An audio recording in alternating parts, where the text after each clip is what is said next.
10th chemistry में अध्याय पहला है रासायनिक अभिक्रियाएं एवं समीकरण, जिसमें हम लोग लघु उत्तरीय प्रश्नों को हल करेंगे। रासायनिक समीकरण क्या है, एक उदाहरण देकर हमें समझाना है, यानी परिभाषा करनी है और उसके साथ एक उदाहरण देकर भी हमें बताना है। तो आइए सबसे पहले हम परिभाषा लिखेंगे रासायनिक समीकरण की। रासायनिक अभिक्रिया में भाग लेने वाले पदार्थों के जो संकेत होते हैं, ठीक है, और सूत्रों की सहायता से रासायनिक अभिक्रिया का निरूपण जो वो पूरा कहलाता है रासायनिक समीकरण। क्या समझ में आया आपको? तो आइए एक एग्जाम्पल के माध्यम से, मैं प्रश्न में एग्जाम्पल भी देना है, वहाँ पे आपको समझ में आ जाएगा। आइए समझ। तो इस परिभाषा में कहा गया है कि रासायनिक अभिक्रिया में जो पदार्थ भाग लेते हैं उनको संकेतों और सूत्रों की सहायता से जब व्यक्त किया जाता है तो वो निरूपण ही कहलाता है रासायनिक समीकरण। तो यहाँ पे देखिए रासायनिक समीकरण एक उदाहरण है। एक पदार्थ शामिल है हाइड्रोजन, अभिकारक है यानी रिएक्ट है, और ये क्या है, ऑक्सीजन।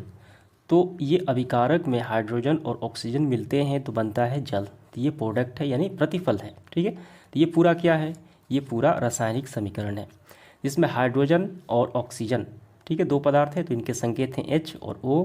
तो इनके मिलने से बना जल। तो इस पूरे को हम कहेंगे एक, ये क्या है, एक रासायनिक समीकरण है। तो ये लिखना है यहाँ 1 में, यानी समीकरण 1 में अभिकारक में हाइड्रोजन और ऑक्सीजन संयोग से प्रतिफल के रूप में जल का निर्माण होता है, ठीक है। तो एक उदाहरण भी हो गया, उदाहरण के द्वारा हमें समझाना था, और ये इसका परिभाषा हो गया, ठीक है। तो इस तरीके से ये प्रश्न क्रमांक पहला समाप्त हो जाता है। इसके बाद प्रश्न क्रमांक दूसरा देखिए, संतुलित समीकरण किसे कहते हैं?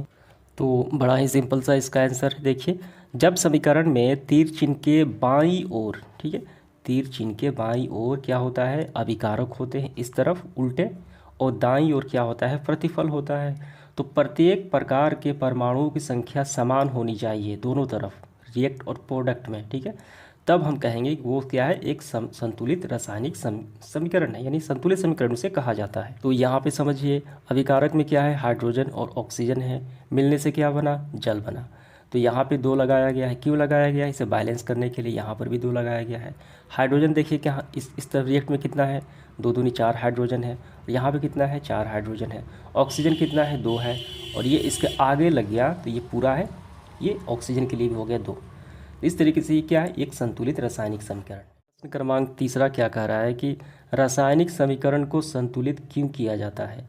हमने अभी प्रश्न क्रमांक दूसरा में देखा कि संतुलित समीकरण किसे कहते हैं, और यहाँ पे तीसरा में है क्यों किया जाता है संतुलित रासायनिक समीकरण को, वो कारण बताना है हमें।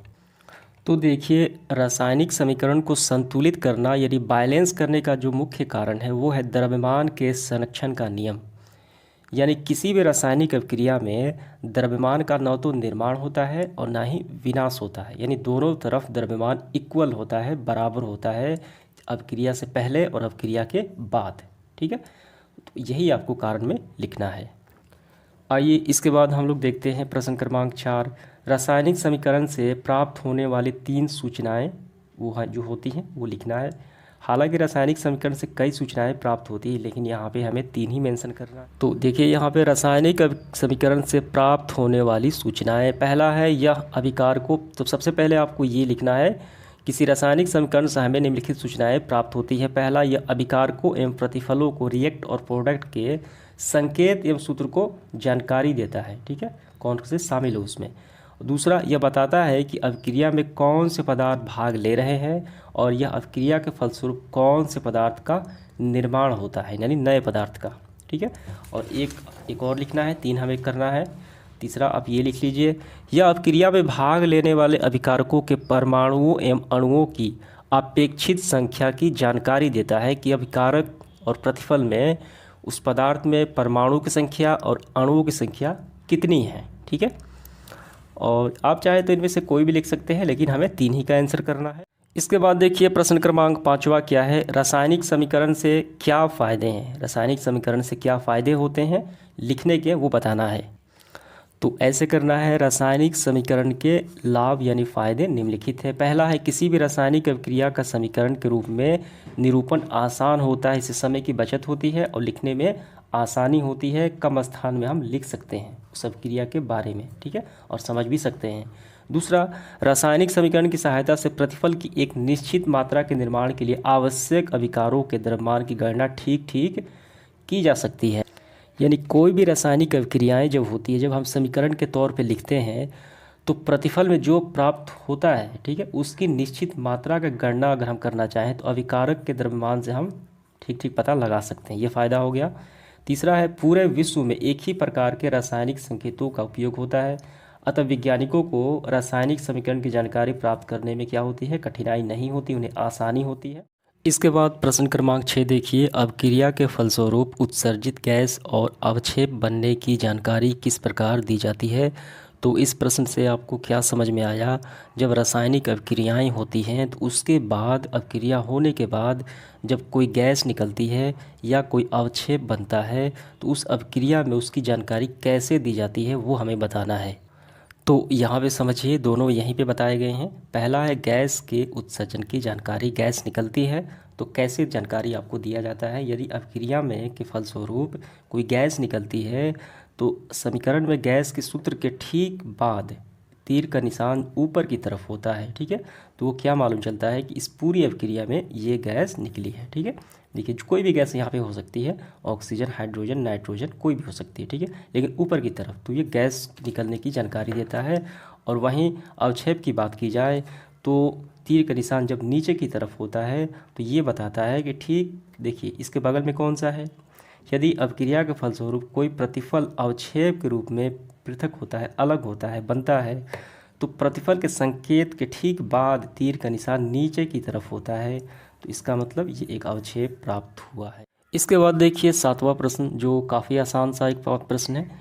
निम्नलिखित समीकरण किस प्रकार की अभिक्रियाओं को निरूपण करता है। यहाँ पे रासायनिक अभिक्रियाएं दी गई हैं और ये बताना है ये कौन सी अभिक्रिया का प्रकार बताता है, कौन सी अभिक्रिया का ये प्रकार है। पहला देखिए क्या है यहाँ पे, तो इसमें पदार्थ जो शामिल है NH4NO2, तो इसका नाम होता है एल्युमिनियम नाइट्रेट। और ये देखिए ये क्या होता है, ये टूट जाता है, तो टूटने के बाद बनता है नाइट्रोजन और जल। किसी बड़े यौगिक या तत्व का टूटना और इससे नए पदार्थ का बनना, तो ये कौन सी अभिक्रिया को बताता है, ये अपघटन अभिक्रिया, ठीक है। यहाँ पे समझिए तो अपघटन अभिक्रिया कहें या वियोजन अभिक्रिया कहें, ठीक, ये आपको पढ़ लेना है।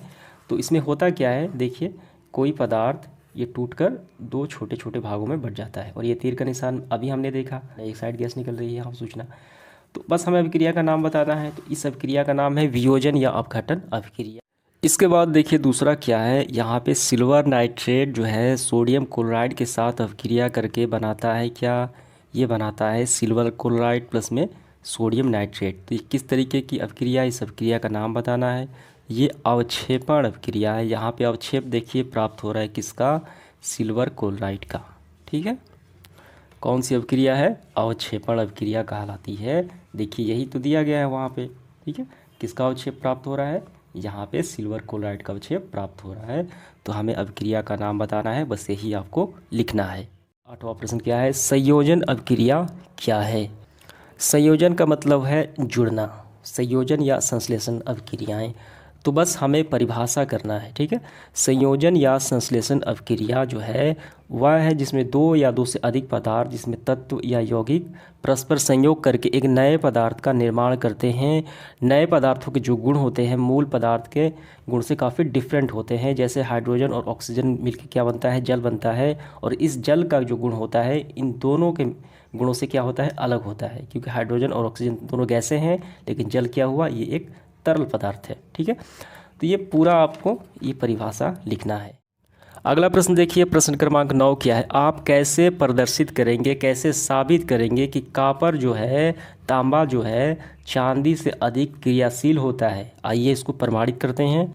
तो यहाँ पे समझिए एकल विस्थापन अभिक्रियाएं जो होती हैं इसमें होता क्या है, आपको आंसर यहाँ से करना है। इसमें होता क्या है, देखिए जब कॉपर की एक प्लेट को सिल्वर नाइट्रेट के जलीय विलयन में डाला जाता है तो क्या होता है, तब सिल्वर कॉपर द्वारा विस्थापित कर दिया जाता है। क्यों विस्थापित कर दिया जाता है कि एकल विस्थापन अभिक्रियाएं जो होती हैं, जो पदार्थ ज़्यादा क्रियाशील होगा उसके घोल में जब उसको डाला जाएगा तो कम क्रियाशील वाले को उसको हटा देगा और उसके स्थान पे स्वयं आ जाएगा। देखिए ये क्या है, ये पूरा कहलाता है सिल्वर नाइट्रेट, ठीक है, इसका विलयन है, और ये कॉपर है। जब इस कॉपर को इसमें डाला गया तो यहाँ पे कॉपर और यहाँ पे सिल्वर, तो दोनों में ज़्यादा क्रियाशील कौन हुआ, कॉपर हुआ। तो ये कॉपर क्या करेगा, इसके स्थान पे आ जाएगा और इसको बाहर हटा देगा, ठीक है। ये कहलाता है एकल विस्थापन अभिक्रिया, और इससे यह प्रमाणित होता है कि सिल्वर की तुलना में कॉपर अधिक क्रियाशील है। ठीक है, तो यहाँ से यहाँ तक आपको कर लेना है इसका आंसर। इसके बाद अगला देखिए क्या है, ऑक्सीकरण अवकरण अभिक्रियाएं क्या हैं। तो हमें इस तरीके से आंसर करना है, ऑक्सीकरण एवं अवकरण अभिक्रियाएं एक विशेष प्रकार की रासायनिक अभिक्रियाएं हैं जो सदैव साथ साथ होती हैं। ये रेडॉक्स अभिक्रिया भी कहा जाता है। इसका आंसर यही होगा। अगर आप इसको विस्तार पूर्वक जानना चाहते हैं, जैसे देखिए ऑक्सीकरण क्या होता है, तत्व के साथ ऑक्सीजन का संयोग, ठीक है, यौगिक से हाइड्रोजन का निष्कासन, तो दोनों ही स्थितियों में ऑक्सीकरण होता है। और अवकरण में बात की जाए तो अवकरण में तत्व के साथ हाइड्रोजन का संयोग और यौगिक से ऑक्सीजन का निष्कासन। इस बारे में काफ़ी विस्तृत से बताया गया है। मैंने जो आपको इस अध्याय को काफ़ी अच्छे से पढ़ाया है उसमें आपको इनके बारे में बताया है। आपको नहीं मालूम है, चल गए डिस्क्रिप्शन में लिंक मिल जाएगा, जाके आप वहाँ से समझ सकते हैं ये क्या होती है। काफ़ी विस्तार पूर्वक बताया गया है। आइए इसके बाद हम लोग देखते हैं 11 नंबर, निम्नलिखित अभिक्रियाओं में कौन संयोजन है और कौन विस्थापन अभिक्रिया है, ये बताना है। पहला देखिए क्या है, यहाँ पे है पोटेशियम ब्रोमाइड एक्विलिट, यानी इसका जलीय घोल है, और ये क्लोरीन है, ये गैसीय अवस्था में है, और ये दोनों मिलके क्या बनाते हैं, ये बनाते हैं पोटेशियम क्लोराइड और ब्रोमीन बनाते हैं। ठीक है, ये जलीय अवस्था में है और ये गैसीय अवस्था में है।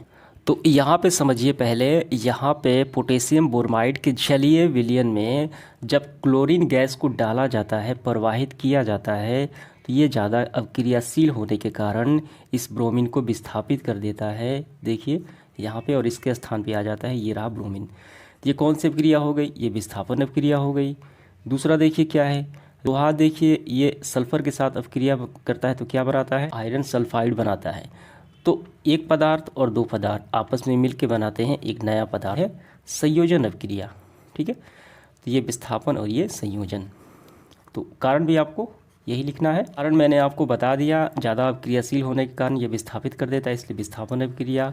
और यहाँ पे दो पदार्थ देखिए आपस में जुड़कर एक नया पदार्थ का निर्माण करते हैं जो संयोजन अभिक्रिया कहलाती है।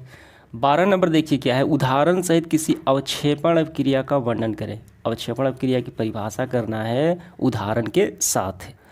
इस तरीके से करना है, कुछ ऐसे रासायनिक अभिक्रियाएं होती है जिनमें कोई प्रतिफल ठोस के रूप में विलयन से पृथक होकर अलग हो जाता है, और ऐसी अभिक्रिया अवक्षेपण अभिक्रिया कहलाती है। यहाँ पे देखिए क्या है, उदाहरण सही देना है तो आपको लिखना है ये उदाहरण।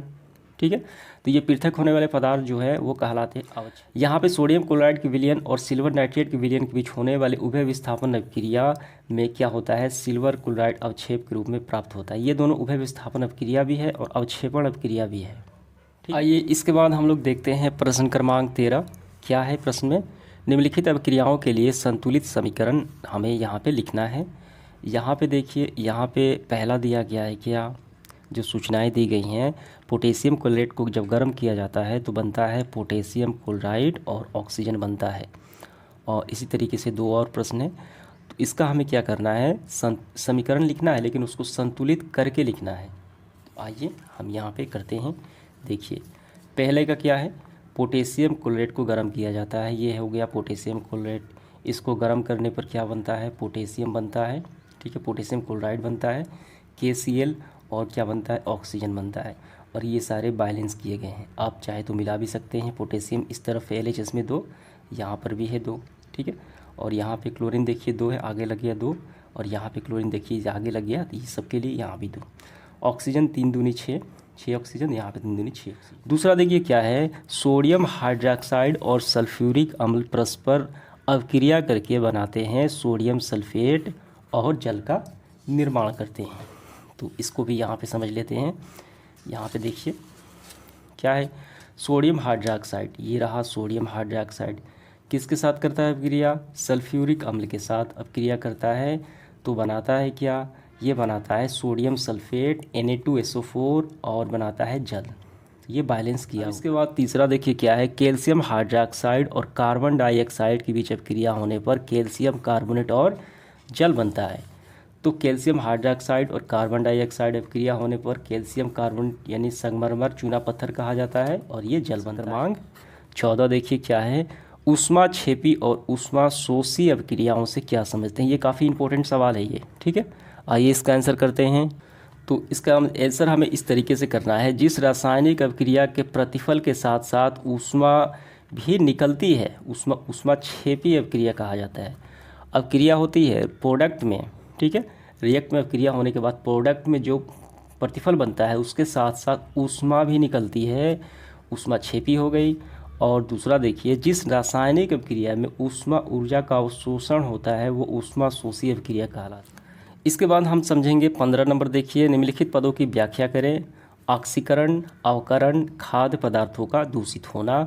तो बारी बारी से करेंगे हम इसकी परिभाषा। सबसे पहले ऑक्सीकरण क्या होता है, काफ़ी ध्यान से आपको समझना है। सबसे पहले ऑक्सीकरण की परिभाषा करते हैं। वैसी रासायनिक अभिक्रिया है जिसमें किसी तत्व या यौगिक से, आपको ध्यान देना है, किसी तत्व या यौगिक से ऑक्सीजन का संयोग यानी जुड़ना या किसी यौगिक से हाइड्रोजन का निष्कासन, तो ये दोनों ही स्थितियों में कहा जाएगा ऑक्सीकरण हो रहा है। यहाँ आप उदाहरण से समझिए। यहाँ पे देखिए, कार्बन के साथ ऑक्सीजन जुड़ गया तो कार्बन डाइऑक्साइड बना, तो यहाँ पे क्या हुआ, कार्बन का ऑक्सीकरण हुआ। ठीक है, ये पहली स्थिति में तत्व के साथ ऑक्सीजन का जुड़ना हो गया।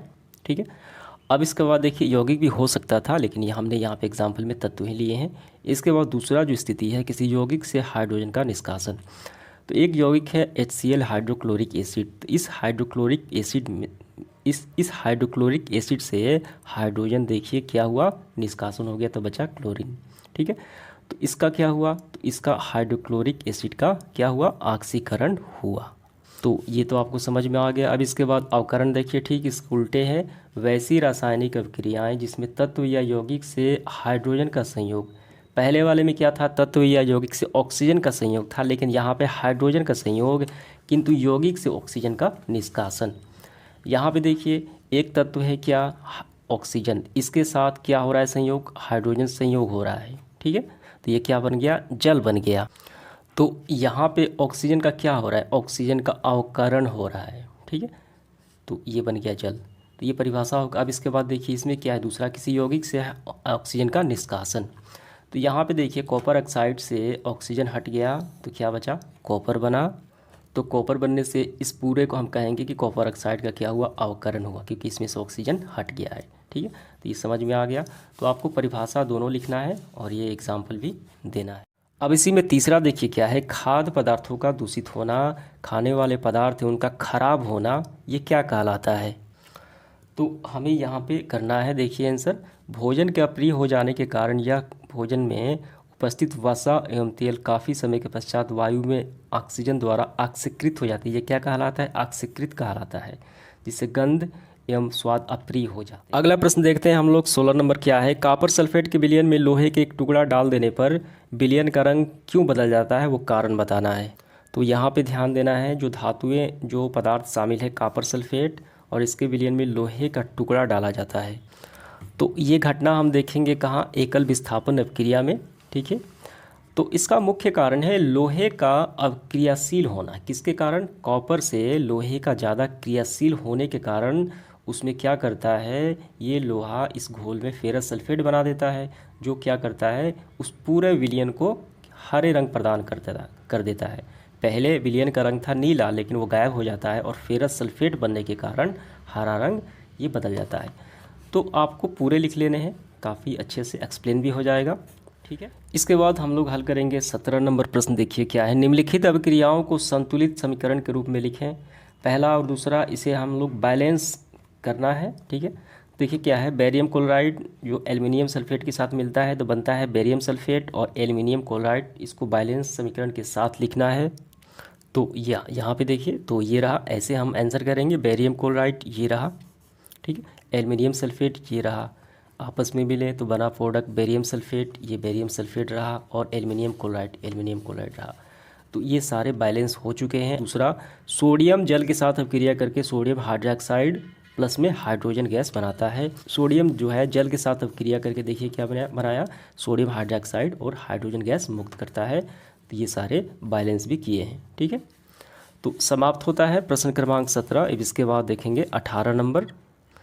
तो 18 नंबर बिल्कुल ही आसान प्रश्न है। वियोजन यानी अपघटन अभिक्रिया का उदाहरण देना है। आपको ध्यान देना है, अभिक्रिया की परिभाषा नहीं करनी है, बस एक एग्जाम्पल देना है और उस एग्जाम्पल में गर्म करने पर किसी अपक्रिया को दर्शाने के लिए कोई कार्यकलाप का वर्णन करना, यानी जो हम एग्जाम्पल लेंगे वो गर्म करने वाले किसी पदार्थ का कार्यकलाप होना चाहिए। तो ये रहा, देखिए अपघटन अपक्रिया। तो हमें ये एग्जाम्पल लेना है कैल्शियम कार्बोनेट का अपघटन। तो ये आपको यहाँ से करना है। अपघटन अपक्रिया का उदाहरण है कैल्शियम कार्बोनेट का अपघटन, जिसमें कैल्शियम कार्बोनेट को गर्म करने पर वो अपघटित होकर कैल्शियम ऑक्साइड व कार्बन डाइऑक्साइड देता है। ठीक है, यानी दो भागों पे टूट जाता है, कार्बन डाइऑक्साइड गैस निकलती है।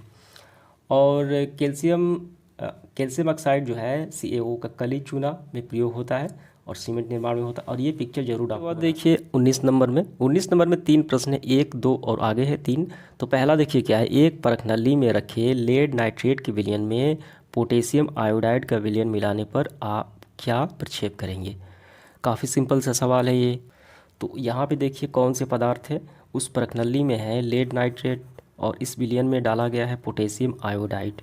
तो क्या प्राप्त हुआ है, तो यहाँ पे देखिए लेड नाइट्रेट के विलयन में पोटेशियम आयोडाइड का विलयन मिलाने पर PbI2 का पीला अवक्षेप प्राप्त होता है। ये क्या है लेड आयोडाइड। क्या प्राप्त होता है, लेड आयोडाइड प्राप्त होता है। ठीक है, पीला अवक्षेप। तो ये पहले का आंसर हो गया। अब इसका दूसरा देखिए क्या है, दूसरा है यह अवक्रिया किस प्रकार की अवक्रिया है।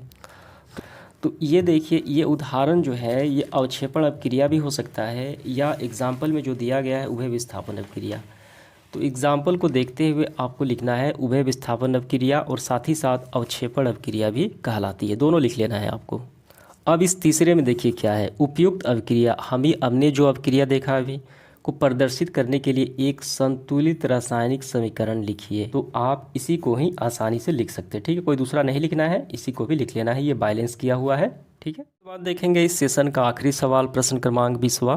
निम्नलिखित अभिक्रियाओं में आक्सीकारक की पहचान करें। यहाँ पे 3 दिया गया है, तो आक्सीकारक की पहचान करना है। तो काफ़ी सिंपल सा एक सवाल है ये। तो देखिए पहला क्या है, Pb3O4 प्लस HCl। ठीक है, तो यहाँ पे प्रोडक्ट बनता है। तो पहले में आक्सीकारक क्या है, तो इसको हल करने से पहले तीनों को आपको कुछ बातें समझना होगा। क्या है देखिए उसको, यहाँ पे समझिए आक्सीकारक एवं अवकारक। जब कोई पदार्थ ऑक्सीजन प्राप्त करता है तो कहा जाता है ऑक्सीकृत हो गया। ठीक है, तो ऑक्सीकृत हो गया। तो इसके विपरीत जब कोई पदार्थ ऑक्सीजन का निष्कासन करता है, ऑक्सीजन त्यागता है, तो कहा जाता है अवकृत हो गया। तो जिस पदार्थ का ऑक्सीकरण होता है, ऑक्सीजन प्राप्त करता है, तो वो अवकरण कहलाता है। ठीक इसके उल्टा। ठीक है, इसी के कारण अवकरण हुआ है, ऑक्सीजन प्राप्त करने के कारण। और जिस पदार्थ का अवकरण होता है, जिस पदार्थ का ऑक्सीजन त्याग होता है, तो वो पदार्थ कहलाता है, जिसके कारण होता है वो आक्सीकारक कहलाता है। ठीक है, उदाहरण देखिए यहाँ पे आपको समझ में आ जाएगा। यहाँ पे देखिए, यहाँ पे उदाहरण में हाइड्रोजन और ऑक्सीजन। हाइड्रोजन ऑक्सीजन प्राप्त कर क्या हुआ, हाइड्रोजन जो है ऑक्सीजन को प्राप्त हुआ, तो ये क्या हुआ, तो हाइड्रोजन अवकारक हुआ। ठीक है, तो ये पूरा प्रोसेस कहलाता है ऑक्सीकरण, लेकिन किसके कारण हुआ, तो हाइड्रोजन हो गया अवकारक, क्योंकि ये ऑक्सीजन को प्राप्त करता है। ठीक, अभी हमने देखा उल्टा होता है। और ऑक्सीजन हाइड्रोजन प्राप्त कर अवकृत हुआ, और ये ऑक्सीजन हाइड्रोजन को प्राप्त कर क्या हुआ, अवकृत हुआ। और यहाँ पे ऑक्सीजन क्या होता है, ऑक्सीजन जो है वो ख़त्म होकर हाइड्रोजन में जुड़ जाता है, तो इसका क्या होता है, आक्सीकारक होता है, यानी इसका अवकरण होता है। तो आपको ऐसे याद करना है, जब कोई व्यक्ति किसी वस्तु को प्राप्त करता है वो व्यक्ति कहलाएगा क्या, अवकारक। ठीक है, अवकारक, वो व्यक्ति अवकारक कहलाएगा जब कोई व्यक्ति किसी चीज़ को प्राप्त कर। देखिए यहाँ पे हाइड्रोजन जो है क्या प्राप्त किया, ऑक्सीजन प्राप्त किया, तो हाइड्रोजन कहलाएगा अवकारक। तो यहाँ पे ऑक्सीजन क्या कहलाएगा, ऑक्सीजन कहलाएगा आक्सीकारक। ठीक है, ये अवकारक, ये आक्सीकारक। तो वही हमें पहचान करना, हमें पहचान सिर्फ आक्सीकारक करना है, अवकरण नहीं करना है। यहाँ पे ऑक्सीजन जुड़ा हुआ है, तो यहाँ पे देखिए क्या हुआ, ऑक्सीजन खत्म हो गया। ऑक्सीजन का खत्म होना क्या कहलाता है, अवकरण कहलाता है। तो अवकरण क्या होता है, आक्सीकारक हुआ। किसका आक्सीकारक हुआ, तो इसी के कारण हुआ आक्सीकारक। किसके कारण हुआ, लेड के कारण हुआ। इसका ऑक्सीजन खत्म, ह्रास हुआ, तो ऑक्सीजन का ह्रास कहलाता है अवकरण, तो इसे आक्सीकारक कहा जाएगा। तो यहाँ पे होगा लेड। ठीक है, लेड का आक्सीकारक हुआ। यहाँ पे देखिए लोहा है जो जल के साथ जुड़ा, तो यहाँ पे सिंगल है, लेकिन यहाँ पे ऑक्सीजन क्या हुआ, जुड़ गया। ठीक है, तो यहाँ पे ऑक्सीजन का जुड़ना हो रहा है, तो ऑक्सीजन का जुड़ना कहलाता है क्या, ऑक्सीकारक। तो इसका मतलब ये अवकरण हुआ किसका, लोहे का अवकरण हुआ। ठीक है। अब इसके बाद देखिए यहाँ पे Mg मैग्नीशियम के साथ ऑक्सीजन जुड़ा तो ऑक्साइड बना। तो यहाँ पे अवकरण कौन है, अवकरण हुआ यानी ऑक्सीजन को प्राप्त करने वो वाला हुआ। अभी हमने देखा हाइड्रोजन के इसके स्थान पे हाइड्रोजन था, तो ये क्या हुआ, Mg हुआ अवकरण और ये हुआ ऑक्सीकारक।